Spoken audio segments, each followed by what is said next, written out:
Hello, everybody, and welcome to the Predictably Unpredictable podcast with me, your host, Aliyah Simone. And when I tell you, I'm so happy to be here. I can't believe this is my life. This is my first official solo episode here on the pod because we had a wonderful guest last week on the first episode, Jarvis, who's also here in the stew. You can't see him, but he's watching me very analytically to make sure we're doing this right and everything sounds great for you because you deserve nothing but the best. Speaking of the best, that is actually the opposite type of week that I just had. Let me set the scene, okay? Paid my taxes, started my period, had a panic attack, all within the past 5 to 7 days. Your girl is doing unwell. And somehow through all of this madness, I cannot stop thinking about the modern state and the current state of cinema, movie theaters, movies, period, and media. In the big year of 2026, I did not think films and media were going to look like this. Also, do you like my cue cards? Audio girlies, you can't see them, but visual girlies can. We worked really hard on these. We laminated for the girls because y'all deserve everything well, everything very profesh, okay? If you're listening audio, like strictly, come say hi on the YouTube so you can see them because they're cute. And they're laminated. Big mama. All the kids, all y'all my kids. Anyway, like I was saying. So Netflix has been on my mind because in the past couple months, some may say, whole time it's like news sources. In the past couple months, the girls have been talking about Netflix acquiring Warner Bros., which is like one of the oldest movie studios that we have here in the States. And I really have just been thinking about Netflix's empire, and it just keeps growing and growing and growing. And them buying Warner Bros. Is going to make it grow even more because, girl, we need to be for real. Like, they love to own things. And I understand that. Like, I too love to own things. But I feel like the reason that they're doing it, I wanna dig into that. And I want to talk about the implications of that, if you'll allow. Okay, so I will say this has really come up because I have been indulging in movies again. I started my movie journey recently, and because of my indulgence in movies, and then I also have been bombarded with Netflix content over the past couple weeks / months. It really started with Stranger Things 5, and it's been obsessive and in my face ever since then, and I just cannot stop thinking about it. And with the Stranger Things 5 season release, it brought up some things that I've always thought and felt about the current state of media, movies, production, streaming services. They've always been present, but they've just been like heightened a little bit. And it's been having me think. So you know what I did? I got in the booth and I'm going to sit here and talk to myself for an hour naturally, because why go to therapy? Why get a journal when I could sit up here and get a mic and get on the internet like everybody else does? Am I right? Yes, of course. So in more recent news, if you don't know much about me, if it's your first time listening, but also, if you just don't know this about me, because I love talking about myself, clearly I have a job in social media. That obviously means I have to like myself to some degree. I am more of a new film enthusiast and lover. The term, I think, is cinephile, and I hate that term because like anything with file in it kind of stresses me out, and it's kind of just like icky, but that's the term for movie lover, enthusiast, and kind of just like moving picture art girly, you know? So I used to never watch new movies because I know what I liked, and also I have anxiety, and sometimes new things freak me out beyond belief to the point where it disrupts the flow of my brain, and it makes me just kind of sit and pause. No thoughts, just anxiousness. And I just never really watched new movies. And then the past year, in 2025 specifically, I got more into film because I want to get into potentially, don't take this super serious, potentially making a short story or two. Hey, you heard it here first if I actually do it. It's just something that's crossed my mind. I've also been getting into cinematography and lighting and blah, blah, blah, blah, blah. But I will say, as somebody with anxiety, so many mental illnesses actually, just I don't even want to go down the list. It's so hard for somebody who gets easily overwhelmed like me to get into something as vast as movie watching and enjoying because, girl, I don't know if y'all ever heard of this term called the illusion of choice. Baby, there is millions of movies out there. And I got so overstimulated with how many movies there were because, girl, there's so many. I didn't know where to start. But I shut up, ate my food, got some recommendations from friends, family, and started watching stuff that people were recommending. And I watched Interstellar 2014, and we haven't been the same since. And here we are, yapping on the podcast casting couch, talking about it. So I had to break this notion, of course, of like not watching movies because I think everybody could use a little bit more art in their lives, whether it's movies, TV, literature, dance, music. There's so many forms of art, and I'm not even like scratching the surface. I think you could just use a little bit more art in our lives. And I love having things to talk about outside of me. Would you believe me if I said that? You should, because it's true. Although I am a content creator first, unemployed second, I do like to talk about things outside of me. Like sometimes I really think my job is my least important and least interesting part of myself. But like when you bring up, let me set the scene. You ever been talking to a new person and they talk about the shows and movies that they love and they start talking about their favorites? The amount of light and passion in somebody's eye when they start talking about things they love is just so beautiful. If you were to catch me on a recent brand trip I was on in Tequila, Mexico with Jose Cuervo, hey, Big Daddy Cuervo, and you would have seen my face when somebody on the agency's team had an interstellar tattoo. I nearly shit myself. It was so serious. Like it was serious to me. So I really just like talking about things that people are passionate about, and you could just bring so many people together with such little amounts of, just a little bit of art, Everybody could use a little bit more, and I love talking about it. And then finally, helps me develop my film style. At the end of the day, I am a human, so I am selfish. So of course I have to gain something from this. And as somebody who is looking into potentially screenwriting and cinematography and lighting, I have to get inspiration from somewhere. And it all starts at the movies. But now that you have my background and credentials as to why I'm allowed to talk about this Netflix Warner Bros. Deal, because clearly I have the credentials to do so, let's dig into it. So number one, Netflix. Big Daddy Netflix. Netflix, I'm going to read this from my cue card. Netflix is trying to buy Warner Bros. Warner Bros. Brought us Sinners. That's correct. I think that's correct. I think Warner Bros. It was Sinners. Yes. Thank you, Warner Bros. Big bro, Big Warner. Thank you, Ryan Coogler. Can't wait for the next project. Jarvis is like Instagram real doom scrolling over there in the corner. Oh my God. Do you want to guess? Does anybody want to guess how much Netflix is trying to acquire Warner Bros. For? Chat? You can leave in the comments. Do you want to guess? Yeah. How much? I read it. This hoe is cheating. Wait, if I read it, can I say it? No, you can say it. 87 billion. You were close. 82.7 billion.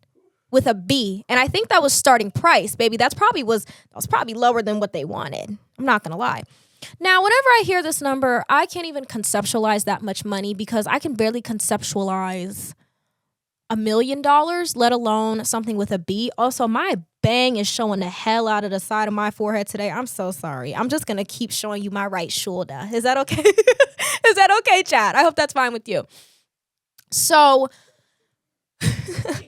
with this information, with this big number floating around, first of all, we could cure so many problems with that amount of money, but that's another topic for another day.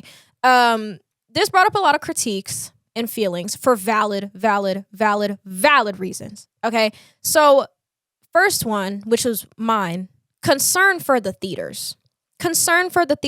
I kid you not. The second I heard about this deal, I literally went and got AMC A-list. Because basically, if you can't put two and two together, let me hold your hand when I say this. When a streaming platform such as Netflix, or in this case, it'll be Netflix, or like Peacock or HBO and whatever, I have all of them, so like, I'm a part of the problem on the low. We kind of all are. When somebody acquires studios like this, that essentially makes it a little bit harder to get stuff in the theaters because they just want to put it straight on their platforms. And a lot of people are worried about movie theaters because if things are just continuously being made on these streaming platforms, what's going to get put in the theaters? What's going to get put in the cinema? And as an A-lister, I too am scared because sometimes nothing can fix you like a good day at the movies. And it's very hard to have a good day at the movies when there's nothing in theaters. Now, is it? Now, I'm not saying that I don't think Netflix is going to completely abolish the movie theater. I don't think they're always going to be gone if they go anywhere at all. But it is a little concerning to know that a streaming platform with that much power has that, and that has that much impact on the culture and streaming and media we consume. You know, it's something that people have been talking about, and I also have been partaking in these conversations while I'm sitting here talking to you. So, yeah, so I feel like overall, this really just sparked the, oh my gosh, what's going to happen to the movie theaters? Oh my gosh, what happened to in-person experiences? And people are talking about monopolies and capitalism and da da da. But for now, we're going to put all that to the side because if not, I'm going to get upset. Let me dig into what I really want to talk about. Netflix's glow up since it became a international household staple subscription is sick. I'm about to date myself a little bit. I remember when I was younger, we had the Wii with the Fit board. Like you would jump on the board at like 6 or 7, 6, 7, and it would tell you were 60. Okay. So we would be telling, the Wii would be telling us we're obese 60-year-old kids and we're like 8, mind you. Playing Just Dance till we sweat. My dad always beating us in Wii Sports bowling. Then all of a sudden we hear of this big red thing, Netflix. They have DVD rentals and movies at home. A concept. Mind you, this is Blockbuster, Redbox, the whole 9. Mind you, we had a DVD collection. So this was like right up our alley. And considering it was 3 kids in the house, baby, we need entertainment. So over the past couple decades, because it's been almost decades since Netflix has really taken its like boom, Netflix has changed the literal scene of streaming media culture, and it started with them. You have to give them that. Some may say it was the beginning of the end. I cannot agree. I be streaming. I stream and go to the movies. I do a nice little balance. I actually go to the movies more than I stream because I find leaving the house is a lot more fun. But if I do want to stream, I'll go to my friend's house and sit on their couch and rot, but whatever. So Netflix's progression specifically over the last decade, it is 2026 now, and I'm talking about 2016 onward. They have become a powerhouse for creating TV shows, movies. Hell, if you even go on the Netflix homepage on your iPad, phone, computer, TV, whatever you have, they have games on there. The concept of Netflix having games on their homepage will never not make me laugh because who is playing Angry Birds? Who is playing the angriest bird on Netflix's thing? And it's funny because I forgot to say Netflix changed their logo so many times. When they first came out, I actually prefer the really first Netflix logo with like the really, really, really dark drop shadow and like outline that they had. It was really cute. Very, I'm going to say it, vintage, retro. I mean, some people listening to this are probably going to think that's exactly what it was. But girl, please, not too much. Mommy has some years on her. Okay, not too much. But I will say Netflix over the years has become a TV show and movie producing empire. And I feel like Netflix on the low, they try so many genres and so many styles of movies and shows. You're bound to find something that you like on there, whether you try to or not. And it's honestly insane to see what sticks when they throw it at the wall, because when something sticks with Netflix, they're going to stick. Enter stage left. Stranger Things, 2016, directed by the Duffer Brothers. I don't know the last name. It's like Matt and I forgot the other brother. Sorry, other brother. They're from North Carolina, funnily enough, so I'm really sorry. Well, for season 5, we can juke it out on a different episode for that. But I really want to talk about Stranger Things as a prime example of things I personally worry about in terms of media consumption, how we dissect media as a whole when it comes to consumers, and just how Netflix as a corporation, as an entity, as a business is single-handedly changing how we engage with media. And that's why I said Stranger Thing. It's not Stranger Thing. One thing I'm going to do is take the S off or add an S to a name of a place for no reason. Like, for example, Barnes and Nobles, Pop Shelves. We got Shomar, Nothing But Noodle, Targets, Walmarts. What's my other one? 5 and Below's. I don't know why I do that. Me and my sister do that. It's so funny. But I think it's insane to see how many shows Netflix has made that they have completely, essentially what it feels like, blown up overnight. But we all know it takes so long to become an overnight success, so this didn't come from anywhere. And I feel like Stranger Things is one of those things to where I honestly would have preferred if they just left it as a single season show. And I don't really know who to point the finger at in terms of why the show got dragged on for not only 5 seasons, but for 10 literal years. I was 14 years old when Stranger Things came out, and I turned 24 in May of this year. And I just, 5 seasons, 10 years. I'm still a little confused, but we can dissect that in a Stranger Things episode that I have coming for you within the next couple weeks. It's going to be a lengthy one, babe. I'm warning you right now, it's going to be lengthy. It's giving retrospective. It's giving commentary. Oh, you're going to get a taste of it today because we're going to keep talking about it. That's my prime example for today. So my personal issue with when studios, not even just Netflix, but studios and production companies, period, don't know when to leave shows and movies alone. Not everything needs to be a franchise. Not everything needs to be a franchise. Not everything needs to be a franchise. That Stranger Things episode is going to be tea. The more I keep talking about it, the more I keep thinking about it, it's going to be so good. But not everything needs to be a franchise. The franchiseification of a Netflix original needs to be studied. And we're studying it today. And I really do hate to sound like a broken record and but all things really do lead back to Stranger Thing. And it's because I feel like it was the first example of when Netflix was like, wait, we kind of ate that one little thing. And I think it's just because Stranger Things, if you didn't know, it was supposed to be a one-off season series, which is why it ended the way it did and people perished the way they did and why the stories got wrapped up so well in the way they did, because there was a clear end goal and they knew what was going to happen. It was supposed to be an anthology series like American Horror Story, so it's a different story and characters every single season. I think those series are so fun. Is American Horror Story good? Not anymore. But guess what? I still have a ball watching it. And since we're talking about it, because I know you were dying to ask, my favorite seasons, you may be asking. No particular order.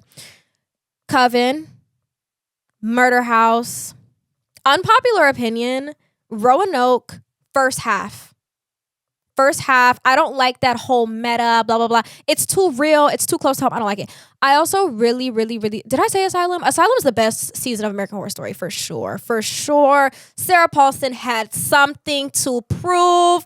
And Evan Peters played a little old man in not a little old man, but he wifed up 2 women. I have to support at the end of the season. Like, I have to support his antics. Hotel is literally, I was about to say, Roanoke and Hotel get so much slack for no reason. Is Hotel a big music video? Yes. Is a shootout happening to Drake's Online Bling? Tell that to a pilgrim child, they're gonna die. Is that insane? Absolutely. But was it fun? Yes, we got vampires. We got blonde Lady Gaga. She said no more than 10 words that entire season. I ate it up every single time she was on screen. Oh, the nail. Yeah. I love a vampire story. But American Horror Story retrospective, that could come for Halloween because that show was honestly insane. I didn't watch anything past, don't tell me. I didn't watch 1984. Oh, Apocalypse was a mess. So much continuity error, but you know why? Because when you put too much information in a show, it takes away the fun of it and it takes away the imagination. But I digress. Stranger Thing episode coming soon. But I really think what happened with Stranger Things is that Netflix wanted to capitalize off of the success and popularity of a show, which in any business's eyes makes sense. We tell creators all the time, if it ain't broke, don't fix it. You need to do what works. And I think that's what Netflix was doing. But I think I don't know who to point the fingers at, like I said exactly. But I don't know where they went wrong. I don't know if it was we didn't have the funds for the writing team, the Duffers, something happened. I don't know if they dragged it on for longer than they did drag it on for longer than they planned. But there's just so many moving parts in terms of making a show and a movie. And it can get very convoluted very quickly. And it's Stranger Thing. The show you could have been. It still upsets me. I've been rewatching it for y'all, strictly for y'all. And, okay, no more self-promo. Okay. Next example of we need to learn to leave movies alone. Sinners 2025, directed by Ryan Coogler. The way that they are having discussions on if Sinners should have a prequel or a sequel, and Ryan Coogler said no, and yet people are still talking about it. Why? We have a prequel. It's in the history books. Not everything needs to be dragged out for an obscene amount of time. The concept of a Sinner's prequel, yet it's a period piece, and we get hints at said pieces and periods in the movie. We have our prequel. Coogler said no. We have our prequel. And you know what, Ryan Coogler, the man that you are, I respect him so much because you know what that leaves? A legacy. And I think a lot of people prioritize content and the amount of it that we have over a good legacy. And you know who I'm going to bring up in a second. Frank Ocean. Frank, you know what? If I made Blonde, I would never make another album either. You have two good albums. You have Channel Orange. First of all, starting off with Channel Orange is sick. And then you're going to do Blonde. I wouldn't drop anything else either. Because you know why? It's better to leave your legacy on a high note and have a good representation of who you are as an artist instead of playing it to the ground. I'm not going to say any names. But 2/3 of the big three catching a stray. It's Lil Weezy, the Barbie, and Drizzy Drake. And I'm not going to tell you who I'm talking about. I'm not going to say no more names. Okay. Another example of when I think people sometimes feel a little fatigued and something else. You know, I don't even want to bring this up because I don't even believe this, but this is simply based on the discourse I've seen on socials. When it comes to not leaving movies alone, the girlies love to bring up Avatar 2009. I don't agree. I want to go to Pandora. I want Na'vi. I want Jake Sully and Natiri. Like, I want both of them. Same time. I need all of it. If you go on my TikTok repost and you find that edit where Jake Sully's like pushing himself up on like a board coming out of the water, you didn't see that. I was hacked. That wasn't me. It was Natiri. She took over. She took over. Like, that's her, my Jake. Like, that's her Jake. But when she's turned around and she can't see, she could definitely fight me. But I'm willing to try. I don't want to die about that. Anyway, I love Avatar. I'm a new Avatar fan. I watched Avatar 2009 for the first time in this past December. And James Cameron, the man that you are, first of all, anytime James Cameron touches something, $1 billion. Why? That man is crazy, by the way. I want to know how his mind works so bad. And honestly, if I keep pushing out $1 billion movies like Titanic, Terminator 1 and 2, Avatar 2009, Avatar Way of Water, Avatar Fire and Ash, I too would be insane. I don't know. Anyway, so little James Cameron fact because I'm thinking about it. According to Wikipedia, James Cameron apparently said in 2006 that if Avatar 1 was successful, he'd consider making 2 movies. And he wanted to expand on the world of Pandora. And I feel like with sci-fi, you're allowed to do that. You know, with fantasy, you can build up the world from the ground. So it makes sense as why he'd want to do that. And some people are saying, oh, Avatar's getting old. It's the same old thing. We're having fun. Okay. And yet every single movie, we get more information about the Na'vi, Pandora. So like, it feels like even though the movies are continuing, we still get more information every single movie that comes. And also if the director is intentionally making new content, it's a little bit different than just pulling something out the ass. You know what I'm saying? Stranger Thing. I'm sorry. It's still a very touchy topic, and that show meant a lot to me before that wretched season 5. Good God, I'm sorry. I'm sorry. But, I'm gonna give I'm giving Avatar 2009 and that entire franchise, James Cameron, you get a pass simply because I'm a fan of the movie. A fresh fan. But, just because you're a fan doesn't mean you can't point out when some things could use a little work. And if you want to see where I be pointing stuff out, go follow my letterbox. Because one thing I'm going to do is write a dissertation for a movie that I'm passionate about. Okay? Avatar movie reviews, link down below. Especially Fire and Ash. Girl, please. So, are the streets saying we need Avatar franchise commentary? ... Coming soon? Maybe. Now, when I come sit on this couch and I'm painted blue... I'm going to come sit on the couch painted blue.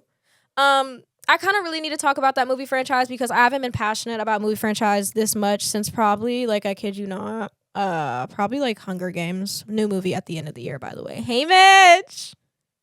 I can't wait to see that wig again! I'm so excited for that. We'll debrief later. But I say all this to say, with everybody wanting so much content pumped to them constantly, prequels, sequels, spin-offs, you know what this sounds a little like? Sounds like y'all want really quality stuff, but not allocating any time for said creators, writers, cinematographers, directors, producers, teams, sets, costume, scores, composers to do so. And I'm going to say it. Do you know what you sound like? The average person who doom scrolls short form content. And honestly, you know what? I can't even be mad at this point because somehow everything leads back to them phones. I'm 23 years old. I've seen the start of iPhone. When it was iPhone, revolutionary. Oh, how far we've come. And we went from iPhone, no front camera on it. I remember the iPhone, I think it was the 3G. Did that one have a front camera on it? The 3G? It was the 4 that had a front camera. 3 iPhones, no front camera. I've seen the trenches. I was coloring my cracked iPhone 4 with Sharpie, tearing that phone up. So from going from that to everybody having a phone dependency and addiction and instant gratification problem, it's very concerning. And I know y'all about to say, here she go bringing this up. Here she go bringing up social media. I have a degree in digital studies. This is my jam, and I'm going to do it every single time. But I really think due to the way social media has taken a turn, specifically, dare I say, after COVID, things just have looked so different. I'm about to date myself again. My YouTube channel turned 12 this past January. Yes. Well, my first video went up 12 years ago. This past January. Ooh, mama's old. Yes, I was playing in front of that camera. I'm at 11, 12 years old. Please don't mind me. No, my mom did not know. And yes, she is concerned as to what I was doing. She don't need to know. So the social media landscape has just changed so much. I just spit out so many words in one sentence. I'm sorry. The social media landscape has changed so much. And you can even compare two things that are like older. For example, like for prime example, older YouTubes, like 2010s YouTube, you know, the Andrea Russets, the O2 Well, Gen X Pen, that whole like vibe, Content House, the original Content House, versus like YouTube today, where it's like Pilates Princess. I mean, I did that video, so not too much, but it's like everybody's like day in the life, da da da, and nobody really like tries to be original anymore. Yet YouTube was based off originality, and now everybody's doing it because everybody wants a bag, and I respect the hustle, I really do. But you know what I'm saying? It's changed over the past decade, and not even decade. Like it's really like I said, since COVID, it has been 6 years. Oh my gosh, it's gonna be sorry, the realization's kicking in. But like even if you want to compare something newer, like the 2020s, like TikTok versus 2010s YouTube, they are completely different platforms, yet they're not that far apart on the timeline in which they were brought up and created.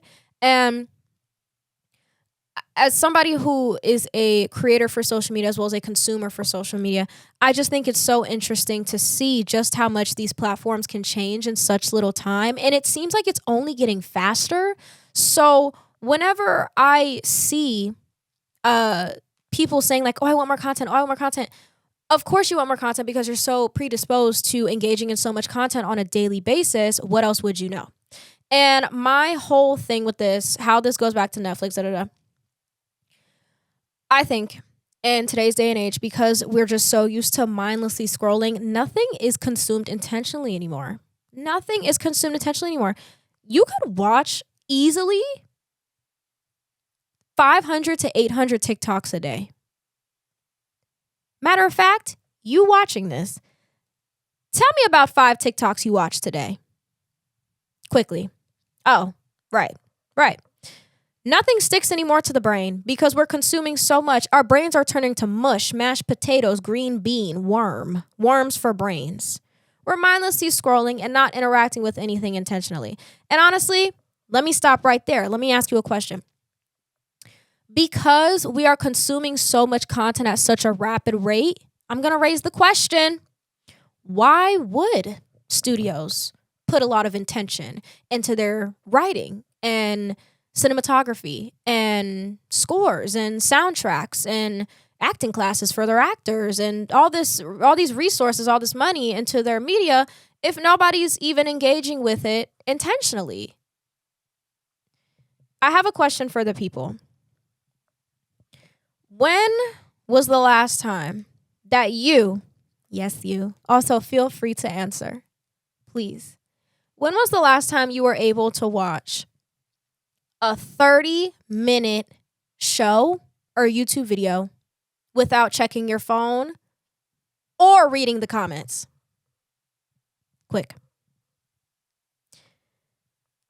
I have concerns. I have my concerns. I have concerns. Why would a studio put intention into their art when we're zombies consuming it anyway? Why would they? And I think this says a lot about how the media landscape is changing, because we as consumers, we have control over everything. If the company's not going to hear us verbally, they're going to hear us financially, because when them pockets get to closing, that's when they do something about it. And when our behaviors and everything like that comes to light, when them studies come out, they act on that.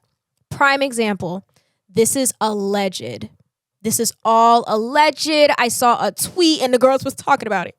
I usually have news sources ready. I swear I usually do, but this is alleged. Everybody's heard about this. Netflix allegedly has begun telling their writers to dumb down scripts for viewers who are watching stuff while simultaneously going on their phones. Do you hear how that sounds? Writers are being told, this is alleged, writers are being told to dumb down their scripts. So when people are watching stuff on their phones, they can still gripe. They can still gripe the plot. They can still, grip onto what's going on in the story. This was really, really, you know what? I don't know if it was just bad writing or if this was prominent in Stranger Things Season 5. Why are we repeating every single action? Why do we have props for every single explanation? I swear, I think there was a minimum of 4 or 5 Eureka moments with props involved. This is Max. This is Holly. This is I can see that. I can see the light bulb literally going off in your brain. You don't, girl, okay. Coming soon. No more self-promo, I swear. So I really think this is the part that really, putting the cue cards down because it's about to get serious. I really think this is the part that is concerning to me, because it almost feels as if we're watching the death of nuanced media, because it's like these people and entities need to make money. Okay, everybody needs money. Cool. Some more greedy than others. Not going to say any names. When you're being told dumb down a script so the girlies who are scrolling can understand because you're background noise, that's when things start to be half-assed. That's when we start to get continuity errors. That's when we start losing the substance of good TV and film. Art is supposed to be nuanced. Art has never been black and white. Art is one of those things where even if you try to tell me it's black and white, I'm going to sit up here and laugh in your face because you don't even believe that. We're losing the art of detailed movies and films in streaming, I feel like, because they're trying to adhere to people who aren't paying attention anyway. Now, when I see somebody not paying attention, I just take my business elsewhere. Because at the end of the day, you got to do what you do to be fulfilled. You have a friend that you're talking, they're not really listening, you kind of just leave it alone, blah, blah, blah. You bring up, hey, that kind of hurt my feelings, you're ignoring me, da, da, da. You got a man or a partner where you can kind of tell that you're like talking or doing whatever. You're giving details about something that happened to you, and they're just, they're not really engaging in it. You kind of just take your business elsewhere, right? So instead of taking their business elsewhere and allowing nuanced, detailed, developed, good writing occur, they are it's not the word adhering, they are appealing to the audiences of those who aren't even paying attention anyway. And that honestly really, really, really, really, really, really, really makes me sad. I think we are slowly but surely losing sight of the beauty of writing entertaining and good media, all to adhere to zombie-like states for viewers. iPad babies. We're literally appealing to iPad babies constantly. And I don't think that that's fair because there's millions of people who engage in media such as myself. Now, am I saying I never check my phone during a movie or show? No. But usually whenever I watch something, I like watch it for me to fully grasp it, understand it. I pick up on things that I can, whatever. Like I'm not saying I'm like, oh, I don't even bring my phone. Like, oh, I don't check my phone. I'm never saying that. Never, ever, ever. I'm not better than anybody. Have I done a scroll during a movie? Yeah. Will I probably do it again? Yeah. But I don't necessarily think that writers and producers and directors should be asked to dim their creative light to adhere to people who aren't engaging with their media in a meaningful and intentional way, because now your project is suffering. It's suffering. Can you imagine what Stranger Things 5 would have been like if they wrote that for non-iPad babies? Watch Stranger Things 2016, the first season. Tell me, how much could you pick up on if you were on your phone the entire time? Exactly. We're not supposed to be this stimulated. And because everybody is so overstimulated, they're starting to appeal to everybody that's constantly stimulated, and the art is now suffering. And I don't think that's fair to the creatives, to the people who actually look for good and meaningful media. None of it is just, it makes no sense to me. I don't understand. I don't understand why anybody would do that to their art willingly. I'm assuming there's like some pushback, but yes. So yeah. I also wanted to bring up the point when it comes to streaming services acquiring production companies. And the whole movie theater conversation comes up because, girl, one thing I love is going to the movies, and it's just me in the theater, which means I can pull up my notes app and write down like stuff I like. I went to go see The Testament of Ann Lee yesterday. First of all, didn't like it. 2 out of 5 stars. I love Amanda so bad. She was mother. Literally, my Letterboxd review was like, don't let your boyfriend, in parentheses husband, stop you from finding your husband, in parentheses Jesus, because like that was her whole vibe, Also, that movie was barely a musical. It was like a movie with music in it. I digress. Nothing gets me more excited than getting in a movie theater. It's just me in there, and I can go on my notes app and type out things I like about the cinematography, the score, the timing, the performances. That's what I'm getting on my phone for when I'm watching media. And if I'm not at home, I won't type it off on my phone. I will write it down in my media journal because I do be doing that because I need to get off that phone. As somebody with a job in social media, we need to get off them phones. I'm telling you. And like I said, when it comes to talking about the movie theater and people being a little worried about the state of cinema in the big year of 2026, the 2020s, I have one question. Why are we being forced to stay home? What happened to a good third space? Crazy segue. What happened to a good third space? Everybody's concerned about not having movie theaters. I'm trying to figure out, we barely have anywhere to go as it is. We have online shopping, same-day delivery for $10 extra, and vibes. And then we wonder why we're miserable. As somebody who lives in Charlotte, North Carolina, I'm gonna set the scene. We got about 4 malls. All of them have curfews for kids. You know why? Because they be getting out there and acting like they ain't got no damn sense. They be shooting and fighting and shucking and jiving. It makes no sense. The very few places you can go are a literal nightmare to go and enjoy because it's expensive. It's hard to find parking. It's hard to find people to go with because everybody needs 3 jobs to survive right now. And when you do get there, the kids is juking it out in the street and fighting and shucking and jiving. Like I said, it's overstimulating. No wonder why everybody wants to stay home and do strictly streaming movies and TV shows. Because when you do leave, it's a madhouse. It's a mess. It's a damn mess. We don't got no malls. We don't got no mom and pop shops or stores, no bodegas. And then we wonder why we're miserable. We're looking at the same 4 walls every day and scrolling through the same selection that we have on certain streaming apps and wondering why we are so sad. I was going through a little episode prior to my Mexico trip. You know why? Because I didn't leave the house. Shocker.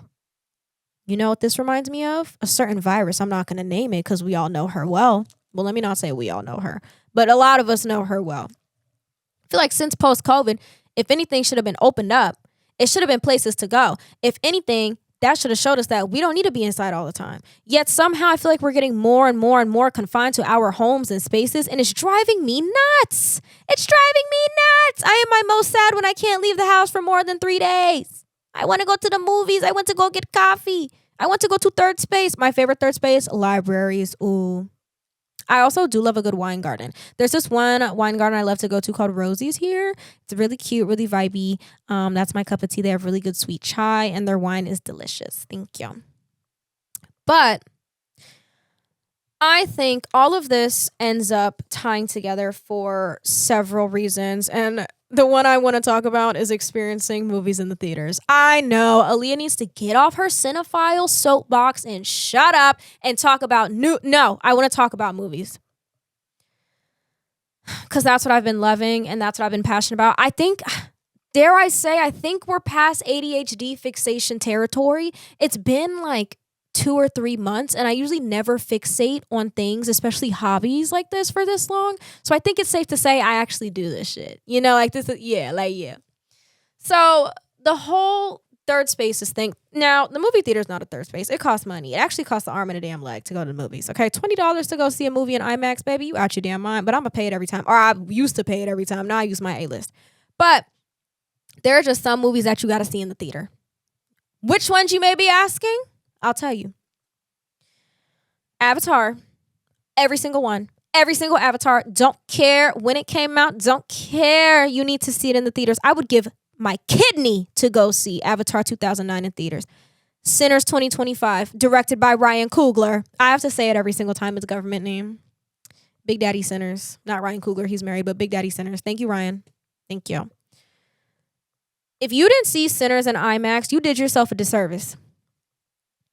That ratio change during the montage was honestly life-altering.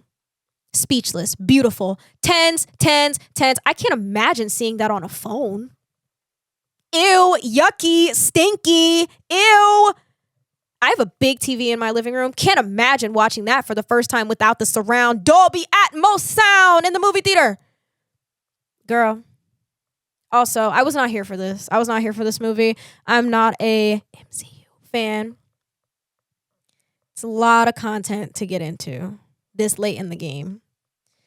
But the streets are saying Avengers Endgame was a cultural reset. If you did not see Avengers Endgame in 2019 in the movie theater, what were you doing? I'll tell you what I was doing. Having FOMO because I didn't get to see it. And you know what? Not every single movie that's going to come out that you see in theater is going to be an event. For example, Catching Fire. Yes, Hunger Games, always going to have a mention. Catching Fire, seeing that ratio change from the black bars to Katniss going up in that beam. She's getting up in the arena, and you see them black bars disappear, and then it's IMAX for the rest of the games. T. And if you get the right DVD, you can see that same ratio change at home, and I have it. Yes, we're having a movie night at my house. Once again, follow that letterbox. Thank you. So you get IMAX ratios, changes, Dolby Atmos. It's a full immersive experience. And you're probably thinking, Aliyah, girl, if this is such an experience, why are they dying? Because they're so damn expensive to go to. Like I said, IMAX ticket here in North Carolina, $20. $20. And you're probably like, oh, that's not a lot. If you're a movie lover, go ahead and get that liver ready for sale, baby. Because, girl, I took my cousin and my sister to see Sinners in IMAX. $70, and I paid it because it was worth the experience. Seeing the joy, the light getting in their eyes when they saw and I would do it again.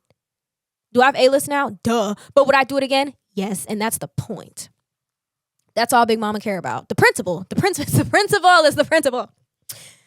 Now, I don't think I'm better than anybody. Oh my gosh, yes, Jarvis made a good point. Concert movies. Speaking of concert movies, new Charlie XCX concert movie not being released in North Carolina. Sick. Sick. It is. It's not fair. I'm sitting here thinking about it. I'm not going to cuss because my mom's listening too bad. So I'm not going to say the word that I want to say. Living in a non-major city really hurts as somebody who watches movies. I wanted to see... Ain't nothing nationwide about that movie release.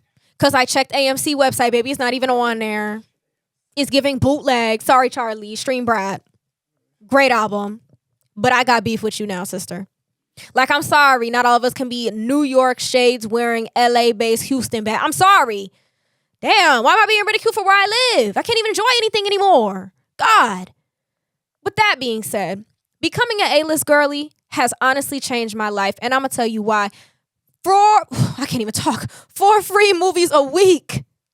For $23 a month. That's 16 movies if you use all 4 every single week for $20 a month. I can't do math off the top of my head like that. I'm an art girl at the end of the day and I never get at math. But you know that's a deal when you hear it. I recently canceled a streaming service so I can get A-list instead, saving money. Because I would rather go out the house, have an experience, than just have a streaming service on hands. And honestly, with the content and the experience you get, it's worth it every single time. And you get free upgrades with your food sizes. Actually, when I went to go see Testament and Lee, I love to do this thing where I'm like, can I just get a drink? Like, let me get a small drink. Because, like, with A-list, you can size up for the same price as a small. So I'm like, let me get a small. And usually they ask and they're like, okay, you want to upgrade for free? And usually I'm like, yeah, like, yes, like, yeah. I did that yesterday. I was like, I want a small. And they actually gave me a small cup. I was so mad. Like, because, like, that was the first time it's ever happened. Because usually they just give you a big one by default when you see that's your Big Daddy A-stub. Like, yeah. But no. I walked in that yellow rope line even though there was nobody in the other line. There was nobody in the other line. And I got my drink and they didn't upgrade me for free or offer to do so. I was really upset. I drank that frozen Coke so fast. I'm not used to the small AMC cups and it really took me out. Like, usually, because the cups are so big, American size cup. It's like a 2-hand thing. Having one hand on the cup just didn't even feel right. So that kind of upset me. Next time I'm going to ask for a large. I'm going to ask for a small, but can I get a large cup? Learning how to speak up in 2026. And honestly, no better feeling than getting your large frozen slushy Coke, sitting in a movie, you walk out, it's 5 stars, you're speechless. That didn't happen to me yesterday. I did also see Dead Man's Wire yesterday. Fantastic movie. So fun. Crazy. Loved it. Performances T. Coleman Domingo. I need you to get into ASMR. Your voice. I need it. I need him to be the Wuthering Heights like narrator. Which I am going to go see as well. But I think walking out of a 5-star movie is a high I think everybody needs to experience. Because, oh my God, the last high I had like that. Marty Supreme Christmas Day. Walk with me. That was the most recent. Not like the best one, but the most recent. And since we're talking about highs, Marty Supreme, of course. My highest of highs in 2025 was Sinners 2025, Marty Supreme 2025, and Hamnet 2025. I went in Hamnet not even knowing what that movie was about. I found it was about William Shakespeare's Paris Child. I said, oh, wait. And then Jessie Buckley went up there and basically ripped the Oscar out of our hands through the screens. Jessie Buckley, be careful, baby. An Oscar behind you. Be careful. And then if you're wondering, I do have some indicators for a 5-star movie. The biggest one, I walk out speechless. I feel like if I'm able to chat about a movie, there are things to chat about, things to nitpick. But sometimes stuff is just like fun. 5-star movie indicator, I shut the hell up and I can't find anything to talk about because I'm so in awe of what I just seen. You should have seen me walk out of Sinners for the first time. I was Rue from Euphoria. It was a high I can't even describe. Whatever she was on, that was me walking out of AMC. I don't do drugs. That's why I use Rue as an example. But girl, oh my goodness. It was a brisk April afternoon. People died. The people in question was me. It was sick. That's my biggest indicator of 5-star movie. What are some of my other 5-star movies, you may be wondering? Let me tell you so you can get a little bit more of my taste. Interstellar 2024. Directed by Christopher Nolan. Sick, man. Can't wait to see the Odyssey lately. Oh, these are 5 stars that I watched in 2025, by the way, because we're not going to talk about anything before that. Akira 1988. No notes. Naming my firstborn child after that. Ponyo 2008. Cutest movie I've ever seen in my life. I was giggling, kicking my feet the entire movie. That's my comfort movie. Ponyo, fish in a bucket. That was, I love Ponyo so bad. I want to fish in a bucket. I love that movie so bad. I have it on DVD. I got it for $5 from Barnes & Noble. It's run down. She's tired. Beautiful Boy 2018. 10 out of 10 movie. Will never watch it again. Movies and content about addiction stress me out, which is the point. Timothée Chalamet, 8. Steve Carell, 8. But I would never watch that movie again. I was in boo-hoo tears on Instagram stories. It's still on my Cinephile highlight if you're curious. You can go see me boo-hoo crying over beautiful, beautiful, beautiful, beautiful boy. That started rolling in the credits. I wanted to die right there. I also watched The Truman Show, 1998 for the first time, 5 stars. It's everything it needed to be. Social commentary. Yes. Jim Carrey, I love you down. Finally. One of my new favorites, Avatar 2009. Avatar 2009, Jake Sully, Neytiri, Na'vi. I want a Banshee. What I want for my birthday? A Banshee. I want my own. It was serious for me. It was really serious for me. I'm never going to shut up about Avatar. I'm never going to stop thinking about Avatar. I actually had a dream the other night, and bitches took place on Pandora. What? Like, I need to transcend. Like, whenever I, like, perish and I go to whatever afterlife I'm destined to go to, I want to be on Pandora. James Cameron, you're insane, so I know you can build Pandora with your bare hands. I know you can. Baby, please do it for me. Please! For me! I'll pay you $1. That's all I got. Take it or leave it.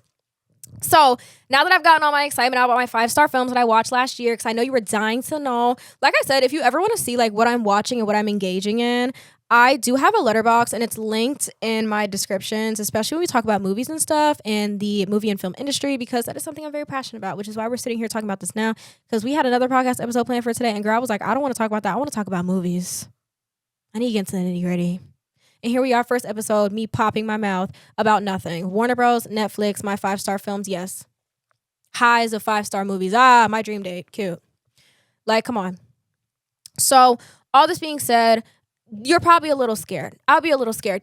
I'm talking about these highs of 5-star movies, and it's an experience, Dolby Atmos, IMAX ratios, da-da-da-da. Oh, we need to do something.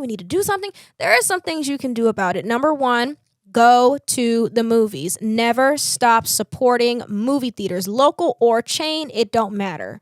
AMC is expensive. If you have a local theater, it's probably cheaper. Go support them.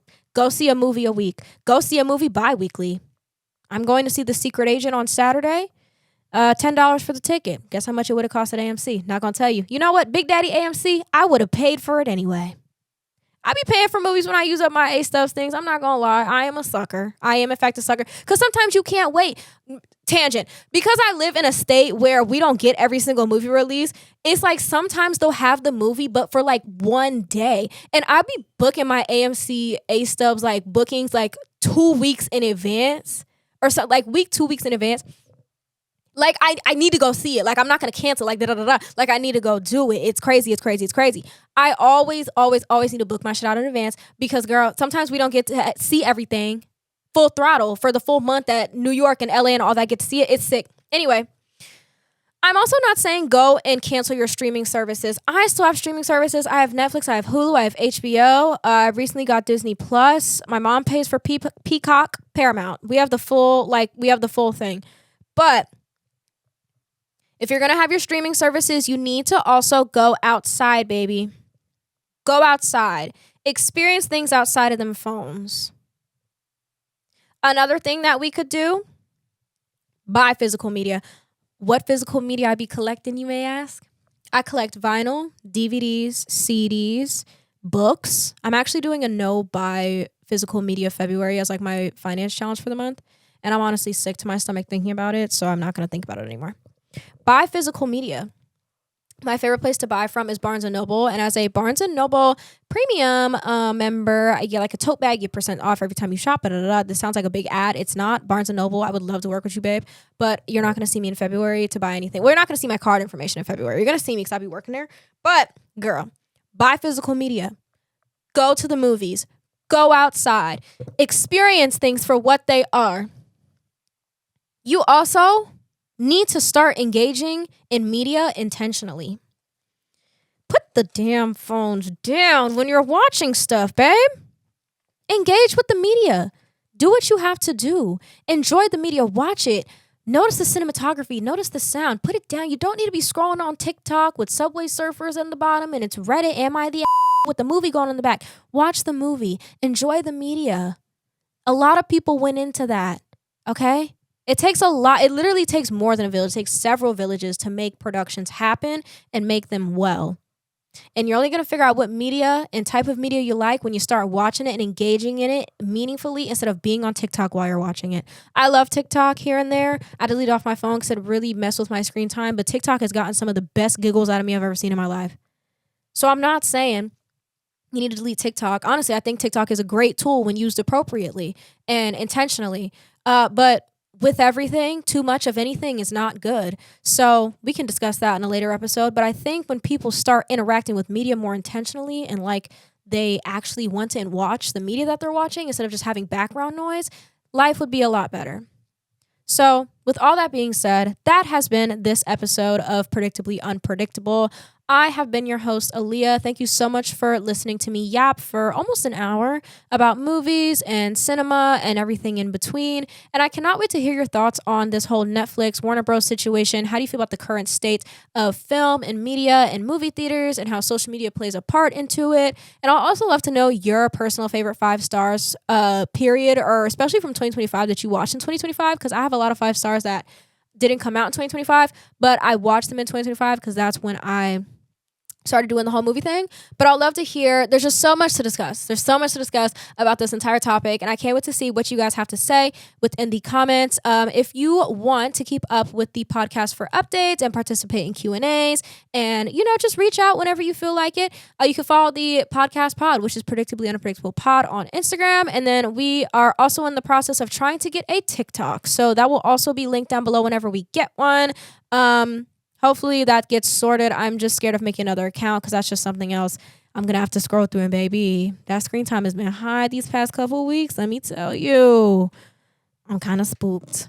It's actually very spooky. But with all that being said, like I said, I cannot wait to chat with you more in the comments on the socials. And I can't wait to see your commentary and takes on my takes. If they're bad, I don't even want to think about it. Aliyah having a bad take, impossible. That was the most Gemini thing I've said in a really long time. So Gemini, Leo rising, Cat Moon thing I've ever said in my life. But I kind of ate that. But with that being said, this has been Predictably Unpredictable with me, your host, Aliyah, once again. And I cannot wait to see you again next Monday with yet another episode. You can follow us on the YouTube channel, the Instagram, like I said, listen on Spotify, Apple Podcasts, whatever your cup of tea is, baby, I got it for you, served hot and ready. And don't forget, the only thing that is predictable about us that we're unpredictable. So I cannot wait to see what I pull out of my butt next week to talk about with you. With all that being said, I cannot wait to see you again later, and I will talk to you very soon. Bye.